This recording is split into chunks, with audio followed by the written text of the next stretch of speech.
দেখুন আমার বেলা অনেক হয়ে গিয়েছে, আমি যাই এখানে। হ্যাঁ, দেখো কাণ্ড। আমি বলি কি বাবা, এই সময় তুমি দেখুন এদিক ওদিক করে আর কোনো লাভ নেই, তুমি যাও এখান থেকে। বাইরে একদম বেরিও না। আমি এখন কি করব? তুই এখন কি করবি মানে? পিছনে দরজা দিয়ে পালা।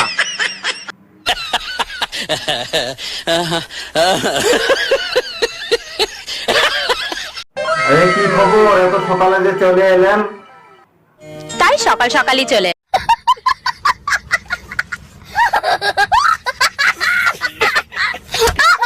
হ্যাঁ, কি বলবে বলো। বলছি এবার বলুন। না, বলতে পারবো না। ওরে জীবন হলো আল্লাহ তাআলার দান। হ্যাঁ, আপনি একদম ঠিক বলেছেন।